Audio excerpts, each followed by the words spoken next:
Hey, I'm Grant, and welcome to a very special little intro to a game. This is Dead Rising 1, Chop Till You Drop. This is the Wii port of Dead Rising 1. So, right off the bat, I want you to appreciate these graphics. This is a 480p game, because the Wii cannot do HD. So, whereas the original Dead Rising was a 720p game, this one is in 480. And if you want to get like all fancy, you could actually plug your Wii into composite cables, and you could get 480i, but it wasn't much better than this.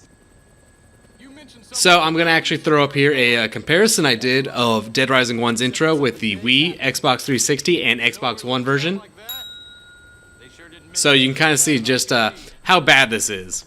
In fact, I'll actually scale this up for the video itself, but this is actually, not only is it a worse resolution, it's actually scaled down on my monitor because it's some really weird widescreen format. I don't know why. But man, terrible. So anyway, I want to go on a little bit about the history of this game. So this is not actually a port. I should be very specific about that. This is a remake. The reason this game got made was Capcom made another game. It was a Resident Evil game, and they totally built it from the ground up for the Wii because they wanted to see what the market was like. Did very well. I believe it was a port of a GameCube game. So like, hey, let's do that for Dead Rising, but to kind of cut on costs because they didn't know how well it was going to do, they rebuilt the game entirely using that Resident Evil engine. So you'll notice in this game, there's a ton of odd stuff like, well, that's weird, I didn't know that gun was in Dead Rising, I don't remember that. Well, it wasn't, it was in Resident Evil and they just used it over again. Also, as part of that, you can tell the Wii is nowhere near as powerful as the 360 or the PS3. So, hence these graphics, and a bunch of other things that are going to be coming up in the game. Basically, the entire thing was scaled down, is the way I like to think of it. So, the entire mall is like, I'd say like maybe 60 to 80% of its original size. It depends on the area, like the security room's pretty much 1-to-1, but if you go in like the park is extremely reduced. Plus, you will not see nearly as many zombies on the screen at any one point. But they have a neat little way of getting around that, and I'll kind of point that out when it comes up, because that's by far the most surprising stuff about Dead Rising on the Wii, is the extra stuff. Not the stuff that ported over weird, but the stuff that wasn't in the original game to begin with. So I should point out, you may notice that there should have been a section of there that could have played. There's no photography in this game, so therefore you don't do that portion of you flying through the town where you like take pictures. I don't know why they didn't bother to have like some kind of one-off system where you just aim with the Wiimote or something. And honestly, it seems like it'd be like the perfect thing, like hold down Z, hit A, take a picture. But I guess they decided it wasn't worth it, or they just couldn't recreate it using that engine, which I think that's the case. I'm pretty sure in the original Dead Rising 1, that camera was probably a lot harder to code than it seemed like. Alright, so let's kick this off. First big difference, there is no time system in this game. You will see those timers, but it's completely independent. It's like if you ever played Dead Rising 4, it's the same kind of time system where it only advances when you do missions. And basically it only advances when you do story missions. I will also say that you are required to play this game with a Wiimote and a nunchuck, which is... It was really hard to go out and find a nunchuck. I actually had thought about buying one, but I was able to borrow one, which I wouldn't feel bad about because honestly, if you guys want to play this game, you can get it online, like on eBay for like $10. I was actually like super sketched out when I bought this because the only copy I could find on Amazon was listed under the books section. I'm like, what are the chances that this guy is just going to send me the manual for this game? Which, I can talk about that. Hopefully I can put it up in a photo or something because this is the first game in like 10 years that I've had that actually came with a manual in the disc tray. Not the disc tray, the CD case. So you're supposed to, I guess, while you're waiting for it to install or something? I don't know. I'm not used to the Wii. It tells you how to play this game, like all the different combo moves, all the different recipes for stuff, what the controls are. It was kind of cool because they actually share a little bit of lore in the game, at least the lore that's specific to this game, because Chop Till You Drop's not canon. And it's not even like not canon like off the record. This is just like off the record is just like a what if scenario. This game is fan fiction. Because it's just super silly at points. I don't know, you'll have to tell me what you guys think. Because there's some stuff in this where it definitely clashes with the actual story of Dead Rising 1. Alright, we are off. So I'm going to skip with Carlito. Basically the way I interact with everything in this game is Z and A. So it's like my left hand and my right hand. And it's something I forget constantly. Saving's the same. I think though you do have as many save slots as you want. Just over in these security rooms, the game can't render all of the security room because of all the people in it. So each one of these doors is actually like its own map. Just because like once you start getting people in there, it just can't handle it. I'm gonna skip the monitor because I don't want to play that point in this cutscene again. This is my second time through, because my first time through there was just a ton of issues. So the way the inventory system works, I'll go ahead and show that off, is I have to hit minus on my Wiimote, and then it pulls up this, and I have to go in and I have to pick use, and then I eat my food. So this has a couple different uses. On one hand, it's really easy to use food because you can do it at any point. You just pause the menu. It's like Skyrim. You can eat like 5 pies in one go. And actually, I think that kind of hurts the game, even though it makes it easier, because it's no longer this thing where it's like, oh god, I gotta get away just so I can eat. It's just, oh, you pause it and eat. And what makes it even worse is you can pause the game and feed your survivors at any point. Like, they can be literally across the map and you're just like, hey, here's 10 melons, just scarf them down. One thing I am gonna point out is really great once I get to it is the gunplay. The gunplay is actually really good in this because the Wii has its motion controller. So it's awesome. Plus, because it's Resident Evil, they really flesh it out. Like, you'll notice, essentially, you have an inventory system a lot like Dead Rising 4, where you have like your gun inventory, your melee inventory, and your food inventory.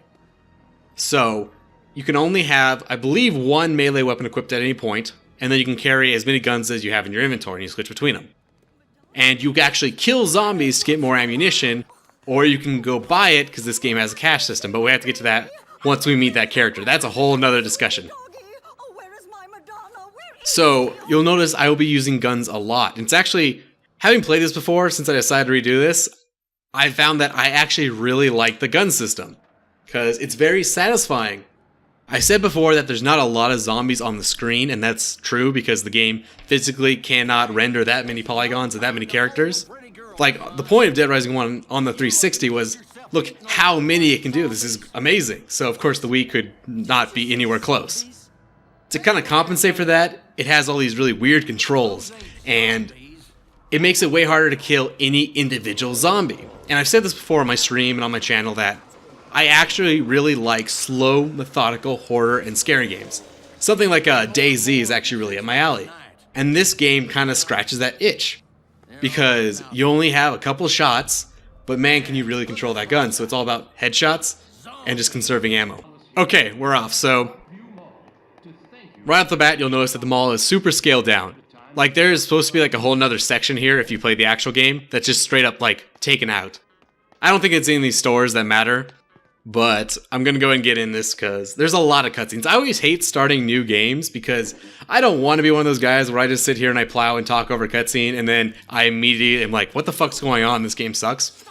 But at the same time, this is like a little peek behind the curtain, is it's legitimately hard to like talk over this stuff because a whole bunch of interesting stuff is happening in front of me. So you just trail off because you're like, you want to watch it. It's designed to take your attention. And I'm really trying to get better at that, but it's something that I think I need to get just tons of practice on. I know a lot of people suggest, like, when you get into doing stuff like this, that you do voiceover after the fact. And I recognize that that has a certain use. By the way, I want to say here, take a look at the dog. You'll be seeing that dog a lot. So anyway, while I feel like that is definitely useful, on the other hand, eventually I'm going to need to get those skills to be doing it all live, and I think it's very important to get that practice early on. Like, I'd much rather get all that practice out on Dead Rising Chop Till You Drop, which honestly is not that good of a game, than down the line when I'm trying to do a collaboration with someone and I'm like the weak link. Here we are. So basically they give this little tutorial. Weapons. It's all actually really straightforward, and the game constantly throws prompts at you, so it's not really that bad whatsoever. So I'm just gonna book it. You'll notice that there's hardly any zombies on the screen at all.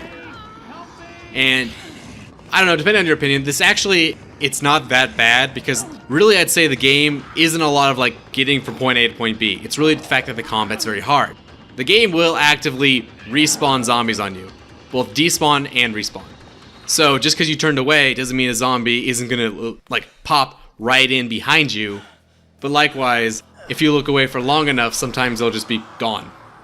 So the challenge of this game is really the escorts, and that gets so frustrating because the AI in Dead Rising 1, a lot of people consider to be bad. Sometimes the AI in this game is just not there. Like, they will only run in a straight line, which works out because you don't actually do scoops in this. You essentially undertake missions, or it's like a level. So when you undertake the Two Sisters mission, there'll be certain things that only spawn in that mission and certain areas you can't go to, but you can't do anything else. Like, you can take as long as you want, it's timed and they score you, but no actual time is passing in the game. So it's really not Dead Rising-y, but it's also still kind of fun because it's this tension of this ticking clock. A big thing I want to make sure I say in the first episode is Dead Rising, Chop Till You Drop, is probably not a great Dead Rising game. But Dead Rising Chop Till You Drop is actually a very good Wii game. I had a friend who, his only console he had for a very long time was just a Wii. So that's basically all his library was just Wii games, which is fine. Like, first party stuff is very good. Look at things like Legend of Zelda, Mario, Smash Brothers, but eventually you kind of have to like branch off into the third party stuff, and that's not that good. So I imagine like if you could come across something like this is actually really good, especially if this was like your only game. It's built really well. It's like, honestly, it is a Dead Rising game in that sense where the combat is built to be very in-depth, but it's just that it's not the greatest port of Dead Rising 1, and I think that's what's going to throw a lot of people off watching this. I talked to one of the mods on our Dead Rising subreddit, and he brought up the fact that this was his first Dead Rising game, so it was a very interesting way to be introduced to the series because there's a lot of things that he associated with it that ultimately don't matter. And you'll see those coming up, it's like, wait, that's weird, there's no other zombified dogs in Dead Rising? Because it seems like it's a big part of this game, and then it's non-existent. Or I imagine stuff like, oh cool, I really like that Dead Rising game, I'm gonna go pick up the Xbox 360 version, and then you like load up like, what the fuck is this photography mechanic? This is gimmicky, where's my guns? Whereas to anyone else, completely opposite. So Otis is like super talkative in this, and he's fairly talkative in Dead Rising 1, but for whatever reason, in this one, he's like super condescending but congratulatory. He's basically either like a 10 or a 0. So either you beat a mission and like everyone dies, but he's still like, oh my god, man, I wish I were you, you're so cool. Or basically for whatever reason everyone lives, but I guess you're too slow, and he's like, man dude, you really like fucked up. Plus, every time he calls you, he will physically stop and pause the game. You can't even ignore it. Want to demonstrate this? I cannot jump at all. Every time I want to drop down, I have to physically do that with my Z and A interaction. Which, if you know Dead Rising 1 at all, that just kind of should be very telling of how locked down the movement in this game is. So like, getting the katana, you have to go to one spot, press it, and then he will climb over. You can get the katana, and then you have to go to another very specific spot, and then drop down. The bright side, no fall damage, because it's impossible to fall off of anything in this game. I think maybe they might let you in one spot or something. So there's also no achievements in this game, which I honestly was kind of sad, but it makes sense why they wouldn't have something like, I guess you could say there's achievements, like there's unlocks still. Rank S, pretty hard to fuck that one up.